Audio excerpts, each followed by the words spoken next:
Kita nggak mau santri kita itu mahir dalam membaca Al-Quran, tetapi akhlaknya buruk. Yang penting substansinya adalah anak-anak mampu atau bisa belajar agama dengan baik di tempat kami. Artinya siapapun yang pengen belajar akan kita terima. Bila di pondok-pondok lain syaratnya harus lancar baca Al-Quran, santri yang masuk sini meskipun nggak bisa alif ba ta pun akan kita terima. Karena kalau kita bukan yang menerima, terus siapa lagi? Sekali lagi, kita hanya menerima 20 santri. Bukan karena kita nggak mau menerima banyak, tapi karena kemampuan kita segitu, Ustaz. Bagaimana kalau tidak mampu, yatim duafa kita gratiskan insya Allah. Bismillah. Bismillahirrahmanirrahim. Assalamualaikum warahmatullahi wabarakatuh. Innal hamdalillah nahmaduhu wa nasta'inuhu wa nastaghfiruh wa na'udzu billahi min syururi anfusina wa sayyiati a'malina. Man yahdihillahu fala mudhillalah wa man yudlilhu fala hadiyalah.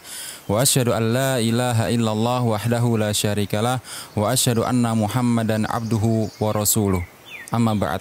Bapak Ibu yang semoga senantiasa dirahmati Allah Subhanahu wa taala. Alhamdulillah kita bersyukur pada Allah Subhanahu wa taala karena Allah Subhanahu wa taala telah memberikan begitu banyak kenikmatan kepada kita. Allah Subhanahu wa taala memberikan pada kita nikmat iman, nikmat Islam yang luar biasa. Tentu saja ma'asyar muslimin rahimani wa rahimakumullah, kewajiban kita adalah untuk senantiasa bersyukur kepada Allah Subhanahu wa taala. Bapak Ibu yang rahmati Allah Subhanahu wa taala, semoga salawat dan salam senantiasa tercurahkan kepada junjungan kita Nabi besar Muhammad sallallahu alaihi wasallam, kepada keluarga beliau, para sahabat dan juga umat beliau yang senantiasa mengikuti jalan hidup beliau hingga akhir zaman kelak.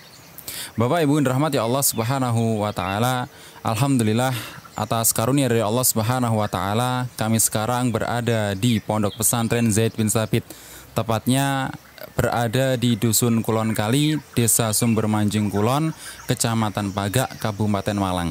Dan insya Allah pada kesempatan yang mulia ini, kesempatan yang semoga Allah Subhanahu wa taala senantiasa limpahkan keberkahan, kami akan mengobrol dengan pimpinan Pondok Pesantren Zaid bin Tsabit yang kebetulan beliau ada di samping kita, berada di tengah-tengah kita. Sebelumnya mungkin kita sapa dulu beliau. Assalamualaikum warahmatullahi wabarakatuh, Ustaz. Waalaikumsalam warahmatullahi wabarakatuh. Alhamdulillah, bagaimana kabarnya, Ustaz? Alhamdulillah, semua dalam keadaan sehat. Mudah-mudahan antum dan para pendengar semuanya juga senantiasa diberikan kesehatan oleh Allah Subhanahu wa taala.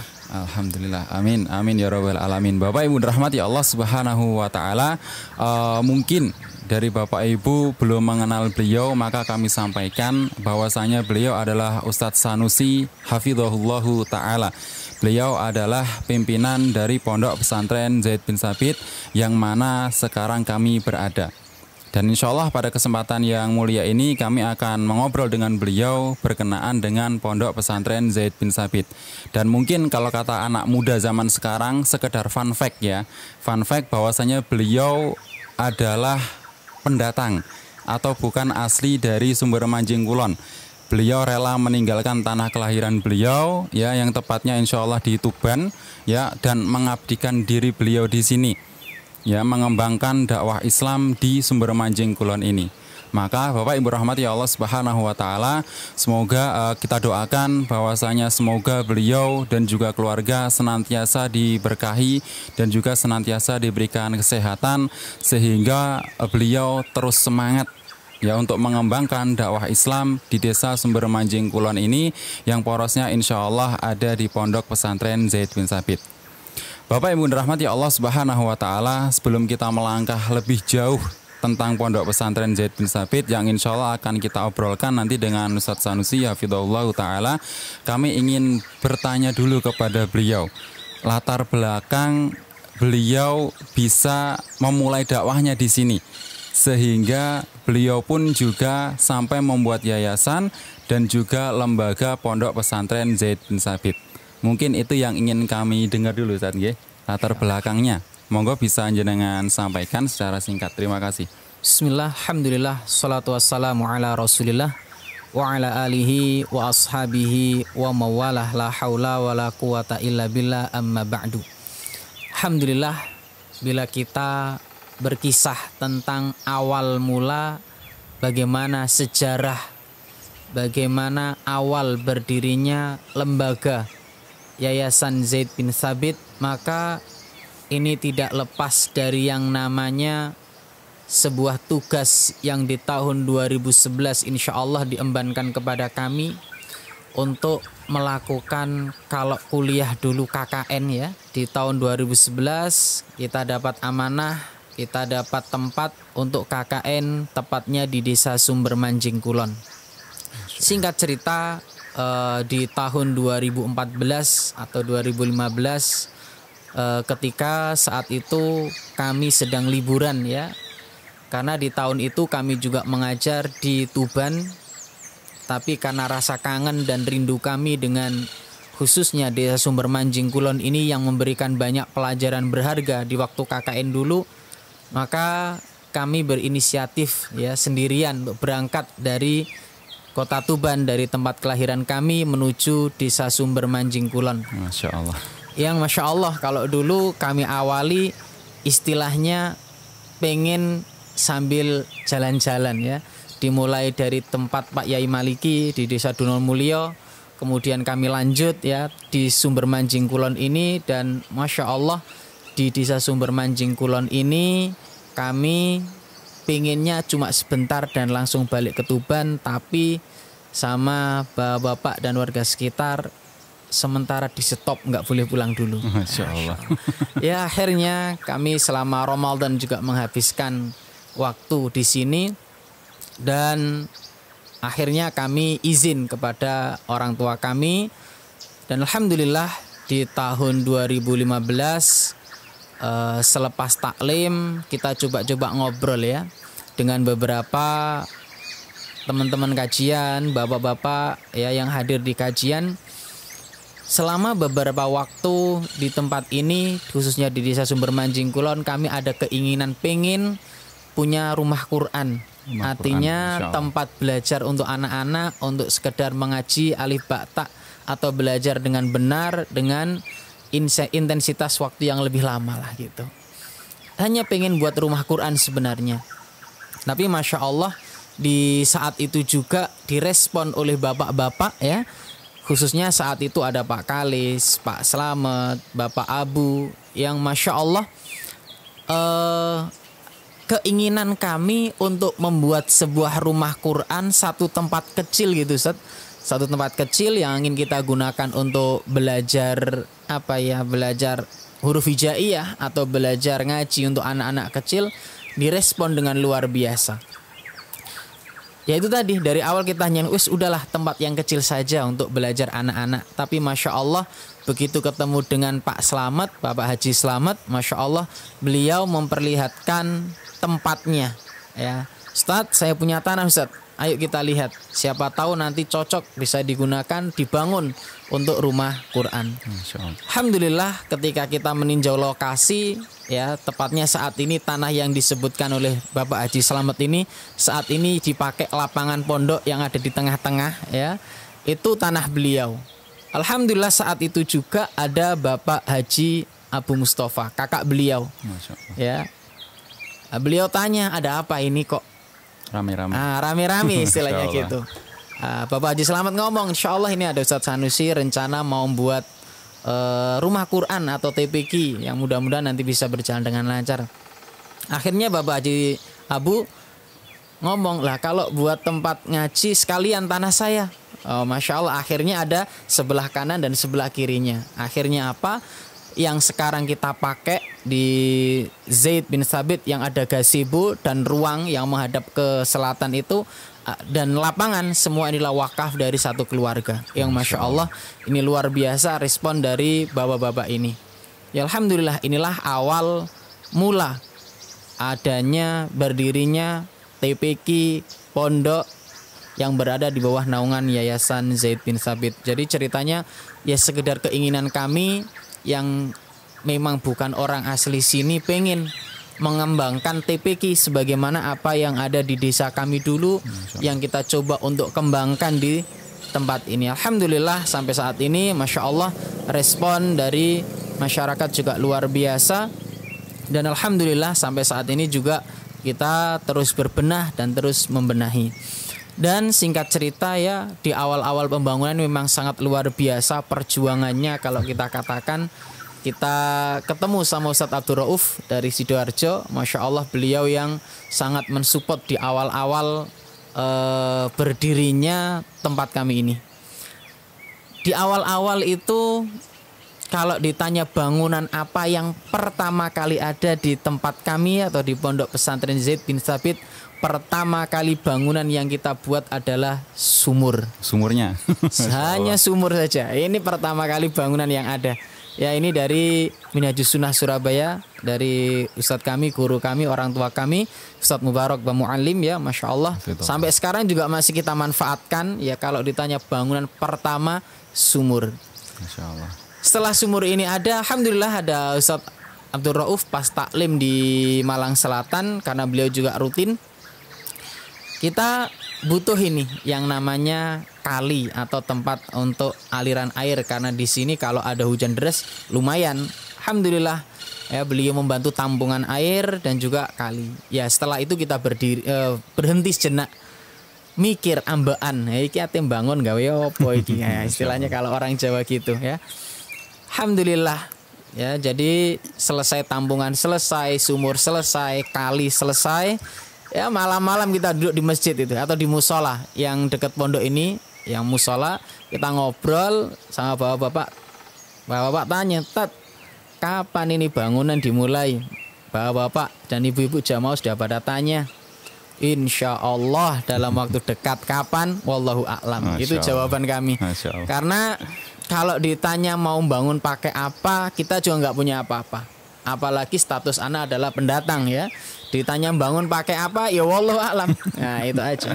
Masya Allah. Alhamdulillah, selang beberapa waktu setelah kita bismillah, insya Allah besok lah atau dalam waktu dekat insya Allah dibangun. Alhamdulillah dalam waktu dekat dapat kabar kita dapat bantuan masjid dan kelas, termasuk satu rumah Ustadz. Alhamdulillah kita bersyukur sekali.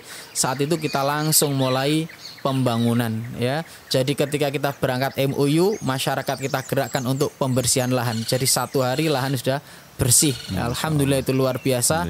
Gotong royong bersama masyarakat untuk membangun fasilitas pendidikan ini. Alhamdulillah itulah awal mula berdirinya lembaga TPQ Pondok Pesantren Zaid bin Tsabit yang ada di Malang Selatan.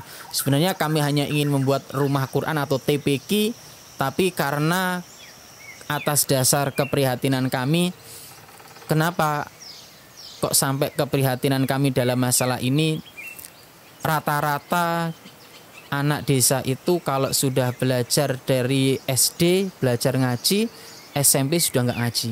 Lah inilah menjadi keprihatinan kami. Akhirnya kami berusaha wis saenek-eneke, kita berusaha seadanya. Berapapun anaknya yang pengen belajar di usia SMP ini kita terima. Meskipun dengan tenaga ala kadarnya. Kalau dulu di awal-awal istilahnya yes, kita pakai sistem tukang pangkas rambut, Ustaz. Nah, ya wis nyapu dewe, kita ngajar ngaji sendiri, yang ngurus untuk makan santri itu kita urus sendiri dan lain-lain. Istilahnya yaitu. Karena kita masih one man show, sendirian kita urusi semuanya. Karena bingung ate ngajak sopo. Ya, siapa yang mau kita ajak kerja bakti di sini? Ya, istilahnya kerja bakti lah, soalnya nggak enak apa-apa nih. Itu kata orang Jawa ya. Masya Allah, Masya Allah. Ya, itu tadi. Tapi alhamdulillah atas pertolongan dari Allah Subhanahu wa taala sampai saat ini kita memiliki santri di TPQ kurang lebih 90 santri, Zat. Masya Allah. Untuk di santri pondok, santri mukim kurang lebih ada 12-an santri. Ini salah satu nikmat dari Allah Subhanahu wa taala. Ya, mudah-mudahan yang sedikit ini bisa berkembang dan bisa bermanfaat khususnya bagi masyarakat. Dan perlu diketahui kami tidak terlalu muluk-muluk harus wah santrinya kudu okeh, tidak. Artinya siapapun yang ingin belajar akan kita terima. Bila di pondok-pondok lain syaratnya harus lancar baca Al-Quran, santri yang masuk sini meskipun nggak bisa alif ba ta pun akan kita terima. Karena kalau kita bukan yang menerima, terus siapa lagi? Masya Allah. Selama ada niat belajar agama, insya Allah kita akan menerima.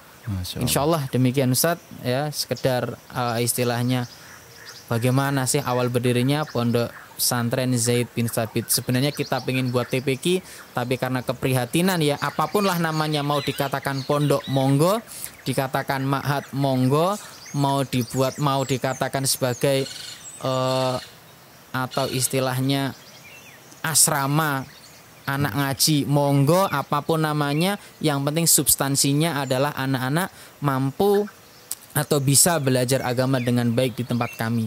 Nama terserah, mau panjenengan sedaya kasih nama pondok, ma'had atau wis opo wae, yang penting substansi dari tempat itu. Karena kalau dibilang wah iki pondok ya nggak mewah koyok pondok-pondok liya, ya sesederhana ini ya. Tapi insya Allah apa yang kami sampaikan, kita ajarkan kepada anak-anak, mensyukuri apa yang ada dimanapun belajar, bukan tempat yang menjadi ukuran, tapi sejauh mana kemauan dan kerja keras anak-anak dalam menimba mempelajari ilmu agama. Wallahu ta'ala alam. Insyaallah demikian ya, sekedar sekilas tentang tempat kami Pondok Pesantren Zaid bin Tsabit. Masya Allah. Alhamdulillah Bapak Ibu rahmati Allah Subhanahu wa taala, telah kita dengarkan barusan pembahasan atau penyampaian sejarah berdirinya Pondok Pesantren Zaid bin Tsabit yang awalnya hanya berangan-angan membuat rumah Quran. Tapi ternyata alhamdulillah Allah bukakan jalan dengan segala kemudahan yang Allah berikan sampai menjadi sebuah TPQ, bahkan berkembang menjadi Pondok Pesantren Zaid bin Tsabit. Yang alhamdulillah tadi jumlah santrinya sudah disebutkan oleh Ustaz Sanusi, kurang lebih untuk yang TPQ ada 90 santri, dan juga untuk yang santri mukim ada 12 santri mukim.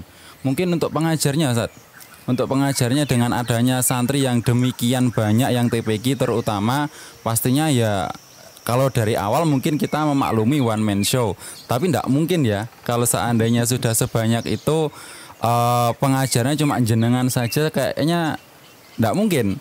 Ya pasti insya Allah ada bantuan-bantuan dari teman-teman. Mungkin disebutkan saat sekalian, mungkin pengajarnya dari mana dan juga berapa, insya Allah, monggo.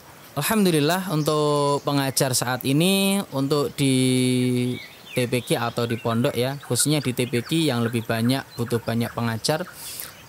Ma'asyiral muslimin yang dirahmati oleh Allah, para pendengar yang berbahagia, untuk di tempat kami, pertama ya untuk TPQ di tempat kami memang agak berbeda daripada TPQ yang lain. Kenapa demikian?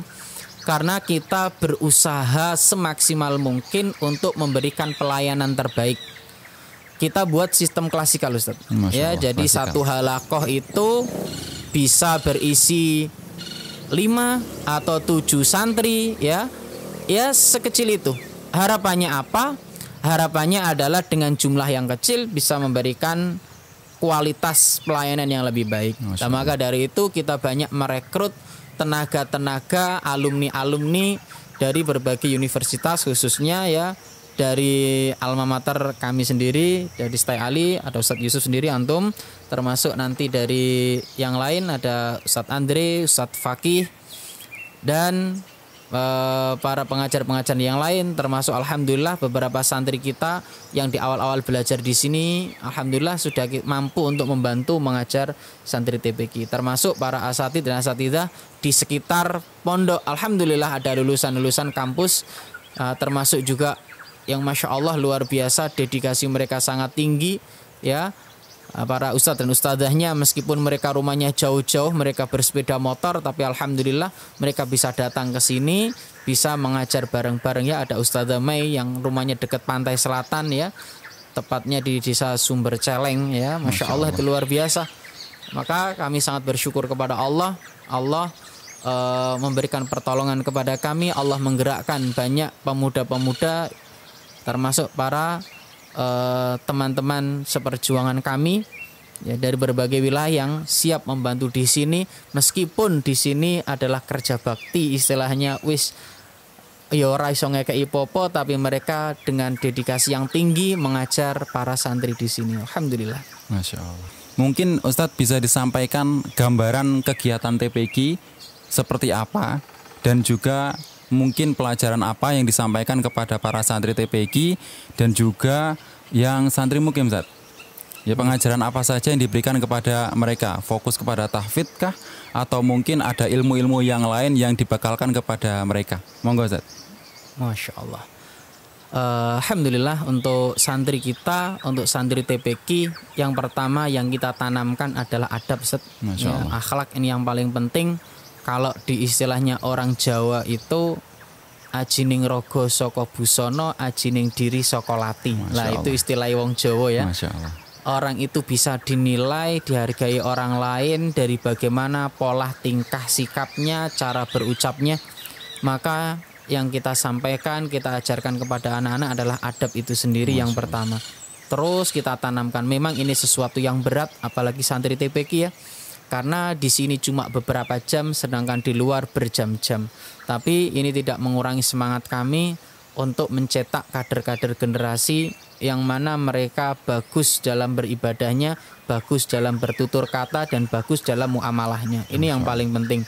Makanya kita berusaha untuk menanamkan akhlak sejak dini, ya adab-adab sejak dini. Tentu tidak kalah penting adalah mempelajari Al-Quran. Untuk anak-anak kecil, adik-adik yang masih kecil-kecil itu kita fokus nih untuk pembenahan makhraj, ya baca Iqra yang benar. Yang memang beda dengan tempat yang lain. Kalau tempat yang lain itu pokok selesai, ya mungkin seperti itu ya. Wallahu a'lam. Karena dari beberapa santri pindahan ke tempat kami yang di tempat lain itu sudah Al-Quran, Ustaz.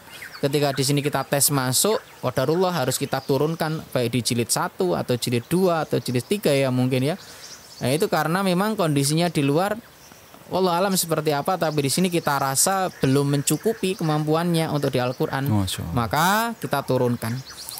Kemudian juga untuk yang agak besar ada materi-materi fikih ya, hadis ya, termasuk pelajaran-pelajaran yang lain yang Masya Allah kita bimbing ya, termasuk hafalan doa ini Ustaz, ya. Alhamdulillah kita telah menyusun satu buku khusus yang untuk anak-anak untuk doa-doa harian. Alhamdulillah dari sekian puluh doa ada kurang lebih 75 doa ya, alhamdulillah sudah lebih dari 50% dihafal anak-anak. Nah itu alhamdulillah. Harapannya apa?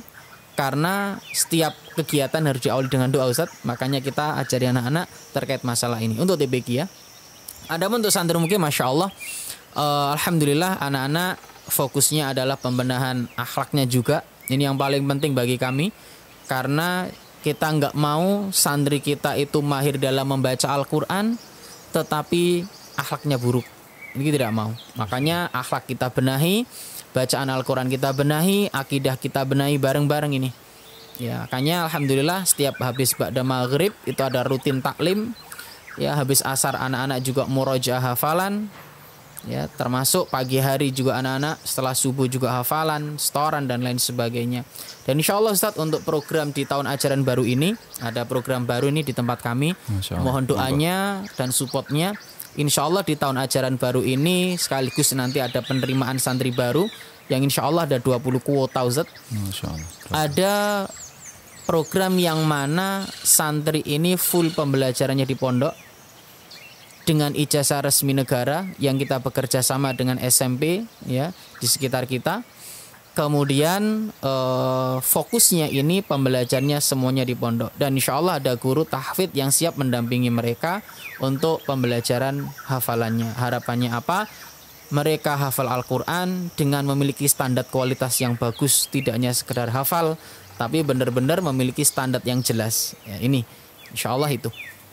Dan insya Allah pengajarnya Ustaz Abdullah yang saat ini juga masih belajar di Universitas Islam Madinah dan pemilik sanad juga yang insya Allah juga terus mendampingi santri kita. Saat ini mungkin masih daring ya beliau dengan santri kita ya, tapi alhamdulillah bisa rutin untuk mendampingi santri kita, sehingga apa kualitas bacaannya anak-anak insya Allah mampu ya, bagus. Dan alhamdulillah untuk santri kita sudah siap, yang sudah memiliki sekian bulan di sini sudah mampu untuk menjadi imam baik di pondok atau di masjid musola sekitar. Insya Allah demikian. Ini yang terus kita gembleng Ustaz ya, mohon doanya. Dan untuk yang nggak kalah penting ya mungkin di tahun ajaran baru ini, sekali lagi kita hanya menerima 20 santri. Bukan karena kita nggak mau nerima banyak, tapi karena kemampuan kita segitu Ustaz. Insya Allah demikian.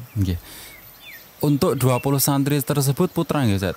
Fokusnya atau mungkin putri? Insya Allah putra dan putri juga akan kita terima setelah ini, akan kita buka ya. Alhamdulillah ada salah satu jamaah kita yang memberi kabar gembira pada kita yang rumahnya siap ditempati untuk rumah tahfidz. Ya, ini untuk khusus santri putri. Masya Allah. Berapa kuotanya? Ya mungkin kita cuma nerima 10. Sebagaimana pesan dari ibunya, Ustadz, aku nggak ombo. Tapi insya Allah kamar-kamarnya banyak. Dan kalau bisa beri pelayanan yang bagus, santrinya 10 aja. Insya Allah pelayanannya sangat bagus kalau 10.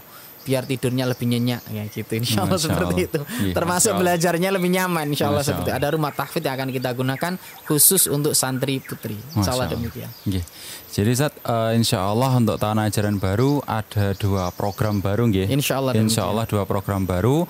Yang pertama tadi disampaikan oleh Ustadz adalah pendaftaran santri yang mana insya Allah pembelajarannya full di pondok. Ya, dan juga untuk 10 santri putri ya yang insya Allah akan belajar di rumah tahfidz, yang mana rumah tahfidz adalah salah satu rumah yang kebetulan jamaah beliau tadi bisa untuk ditempati rumahnya untuk dijadikan rumah tahfidz. Ini merupakan satu kabar gembira ya bagi kaum muslimin sekalian di tahun ajaran baru, terutama insya Allah Pondok Pesantren Zaid bin Tsabit akan membuka pendaftaran 20 santri putra yang insya Allah akan full belajar di pondok. Dan insya Allah untuk pengajarannya, ijazahnya insya Allah akan ikut dengan ijazah negara. Artinya sebagaimana disampaikan Ustadz Sanusi tadi, bahwasanya Pondok Pesantren Zaid bin Tsabit bekerja sama dengan sebuah SMP di sekitar Pondok Pesantren Zaid bin Tsabit, sehingga pembelajarannya full di pondok, akan tetapi ijazahnya bisa ikut ijazah SMP tersebut. Demikian. Bapak yang dirahmati Allah Subhanahu wa taala, luar biasa sekali apa yang disampaikan oleh Ustadz Sanusi terkait dengan sejarah beliau ada di sini sehingga sampai punya tempat yang luar biasa demikian, dan juga program-program ke depan yang sudah beliau canangkan dengan teman-teman sangat luar biasa. Tapi ada satu lagi Ustadz yang mungkin perlu kami tanyakan kepada antum terkait dengan pembiayaan Ustadz. Pembiayaan santri TPQ mungkin ketika ada yang ingin daftar ke sini di tahun ajaran baru, atau mungkin juga untuk yang santri mukim terlebih yang di tahun ajaran baru. Monggo Ustaz. Terima kasih. Alhamdulillah selama ini kami sampaikan baik TPQ atau santri pondok, khususnya TPQ. TPQ ketika ada yang tanya, Ustaz, TPQ antum bayarnya berapa? Seikhlasnya. Masya Allah. Maksudnya seikhlasnya gimana? Ya ini duit yang bayar, nih gak duit ya rapopo. Masya Allah. Nah ini yang paling penting. Karena yang paling penting bagi kami adalah bagaimana anak-anak ini ketika punya semangat belajar jangan sampai terhenti hanya karena biaya. Insya Allah. Insya Allah demikian. Termasuk juga santri pondok. Santri pondok selama ini pembiayaannya berapa Ustadz? Untuk tahun kemarin bayarnya selama 1 bulan di tempat kami itu adalah 400.000. Makan, minum, pendidikan, asrama, listrik dan lain-lain. Itu selama 1 bulan 400.000. Dan untuk tahun kemarin ada tambahan 100.000 untuk biaya tambahan, yaitu untuk pembelajaran yang sangat dibutuhkan. Artinya untuk bulan kemarin atau tahun kemarin total pembiayaan di sini selama 1 bulan 500.000. Itu biaya maksimal. Maksimal ya? Maksudnya gimana maksimal? Di tempat kami mungkin berbeda dengan tempat lain. Kalau tempat lain itu biaya minimal. Kalau di tempat kami 500.000 adalah biaya maksimal. Nggak boleh bayar di atas itu. Kenapa Zat? Kenapa nggak boleh membayar lebih dari 500.000? Kami nggak mau kemudian ada intervensi dari siapapun. Aku wis bayar, sehingga meminta sesuatu yang lebih. Kami nggak mau. Yang kami mau adalah di sini bayarmu maksimal adalah 500.000. Silahkan kurang. Jika memang nggak mampu, jika mampu bayarlah 500.000. Untuk apa? Untuk makannya anak-anak. Tidak lebih dari itu. Ya, tidak lebih dari itu semuanya. Ya, kalau dihitung-hitung 500.000 1 bulan untuk makan ya insya Allah. Kalau di kota ya mungkin kurang ya. Tapi kalau di sini ya alhamdulillah ya. Karena Kalau di sini ya seadanya, tapi insya Allah sehari juga 3 kali makannya ya, insya Allah demikian. Insya Allah anak kalau masa lapar nggak lapar lah insya Allah. 3 hari kita kasih makan dan ada tukang masak yang siap memasakkan anak-anak sehari 3 kali. Jadi anak-anak tinggal makan. Masya Allah. Insya Allah seperti itu. Bagaimana bagi santri yang tidak mampu? Selama ini santri yang tidak mampu kita nggak pernah narik. Jika memang tidak mampu nggak masalah. Prinsipnya satu, jangan sampai biaya menghalangi untuk belajar agama. Ya, ini prinsip kami selama ini. Jadi selama orang tua memang nggak mampu, nggak masalah. Ya, sampaikan kepada kami, Ustaz, kondisi belum ada rupiah untuk membayar atau untuk infak di pondok, nggak masalah. Yang penting bagi kami anak-anak belajar, orang tua terus mendoakan, ini suatu kabar gembira bagi kami. Yaitu diantaranya untuk biaya. Termasuk di tahun ajaran baru ini banyak yang tanya, Ustadz kok biayanya nggak dicantumkan di poster atau di brosur ya. Banyak yang tanya. Di tempat kami sebenarnya untuk biaya itu bukan kami yang nentukan, Ustadz. Ya, untuk biaya itu yang menentukan rapat wali santri. Jadi setelah keterima di sini orang tua itu rapat. Ya kita fasilitasi, ayo kita pertemuan wali santri. Ketemu mereka rapat, tentukan biaya sendiri, mereka kalkulasi sendiri. Mempertimbangkan semua wali santri. Ada yang kaya, ada yang nggak punya. Ya, mereka mampunya berapa? Dari yang tidak punya itu. Disepakati bersama-sama sekian, ya maka itu biayanya. Kami nggak pernah menuntut. Ya, maka dari itu di tempat kami yang paling penting adalah karena kita di desa juga, bagaimana anak-anak itu bisa belajar dengan baik. Ini desa. Karena selama ini ya memang santri kita adalah anak-anak yang ada di Malang Selatan ya, alhamdulillah juga semua bisa mengikuti dengan baik. Intinya itu, Ustaz. Jadi biaya itu bukan menjadi faktor utama bagi kami. Yang penting anak-anak ada semangat untuk belajar, ya maka itu yang menjadi sesuatu motivasi berharga bagi kami. Bagaimana untuk tahun ajaran baru ini? Untuk tahun ajaran baru ini reng-rengannya ya kita hanya sekedar menyampaikan gambaran umum. Untuk biayanya insya Allah selama 1 bulan biaya pendidikan, biaya makan, asrama semuanya selama 1 bulan adalah 600.000. Bagaimana kalau tidak mampu, yatim duafa kita gratiskan insya Allah. Insya Allah demikian. Jadi nggak perlu khawatir. Yang penting satu, ada motivasi untuk belajar. Itu saja insya Allah. Ya, mudah-mudahan juga dengan semangatnya anak-anak tersebut bisa menjadi semangat bagi kami, dan termasuk Allah memberikan jalan yang lancar dan mudah untuk kami dalam menjalankan amanah ini. Insya Allah demikian, Ustaz. Kalau kita mendengar apa yang beliau sampaikan, Bapak Ibu rahimani wa rahimakumullah, ya insya Allah kita nggak berhenti untuk mengucapkan Masya Allah. Ya dimanapun lembaga pendidikan yang ada, terutama pondok pesantren yang di dalamnya benar-benar diberikan fasilitas yang luar biasa, dalam artian diberikan fasilitas pengajaran yang luar biasa, meskipun itu mungkin dengan biaya yang seminimal mungkin, tapi diberikan fasilitas pengajaran yang luar biasa, itu sungguh-sungguh Masya Allah. Itu semua karena keutamaan dari Allah Subhanahu wa Ta'ala yang diberikan kepada kita semuanya. Dan dalam hal ini diberikan kepada Ustaz Sanusi dan juga tim ataupun teman-teman yang membantu beliau di Pondok Pesantren Zaid bin Sabit ini. Kita jadi mengambil banyak faedah dari apa yang beliau sampaikan, Bapak Ibu rahimani wa rahimakumullah, bahwasanya salah satu di antara mungkin yang bisa kita ambil adalah sebuah pelajaran di mana untuk belajar agama itu kita harus mungkin mengorbankan beberapa hal yang mungkin berarti buat kita. Contohnya beliau tadi di awal menyampaikan bahwasanya sebagaimana yang kami sampaikan juga, beliau bukan dari asli sumber Manjing Kulon. Artinya beliau demi mengembangkan dakwah Islam ini rela meninggalkan tanah kelahiran beliau, mengorbankan tempat tinggal beliau, mungkin juga ketemu dengan orang tua beliau korbankan untuk mengembangkan dakwah Islam ini yang luar biasa. Dan juga yang lain, Bapak Ibu rahimani wa rahimakumullah, mungkin yang bisa kita ambil pelajaran dari beliau adalah bahwasanya dalam belajar agama terutama ya semoga biaya tidak menjadi penghalang bagi kita. Ya, memang untuk dalam hal belajar kita butuh yang namanya biaya. Tapi dengan adanya ilmu agama yang perlu untuk kita tuntut, bahkan Rasulullah mengatakan bahwasanya itu wajib, Semoga Allah Subhanahu wa taala senantiasa memudahkan urusan kita untuk menimba ilmu agama tersebut, dan semoga biaya tidak menghalangi. Ya mungkin Bapak Ibu rahmati Allah Subhanahu wa taala, perjuangan yang beliau sampaikan bisa kita jadikan sebuah contoh yang luar biasa untuk andil kita dalam mengembangkan dakwah Islam yang mulia ini.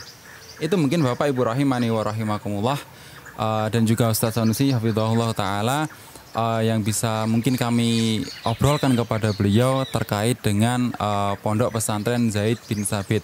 Insya Allah ya, kami dan juga mungkin Bapak Ibu pendengar dan juga pemirsa sekalian bisa mengambil inti dari apa yang beliau sampaikan tadi terkait dengan Pondok Pesantren Zaid bin Tsabit. Ya, intinya bahwasanya ini adalah lembaga yang insya Allah beliau kembangkan dan juga dengan tim untuk kemaslahatan kaum muslimin terutama yang ada di Malang Selatan. Semoga semoga Allah Subhanahu wa taala memudahkan urusan kita semuanya, terkhusus Ustaz Sanusi, keluarga dan juga teman-teman yang membantu beliau dalam mengembangkan dakwah pendidikan Islam yang ada di Pondok Pesantren Zaid bin Tsabit. Kami ucapkan jazakumullah khairan pada Ustaz Sanusi atas diluangkannya waktu dan juga kesempatan beliau. Ya, semoga mendapatkan ganti yang lebih baik dari Allah Subhanahu wa taala. Demikian Bapak Ibu rahimani wa rahimakumullah yang bisa kami sampaikan pada kesempatan kali ini. Semoga Allah Subhanahu wa taala senantiasa memberikan keberkahan usia, umur dan juga apa yang kita lakukan. Aku qouli hadza astaghfirullah wa li wa lakum wa lisairil muslimin min kulli dzanbin innahu huwal ghafurur rahim. Wassalamualaikum warahmatullahi wabarakatuh. Waalaikumsalam. Bismillah.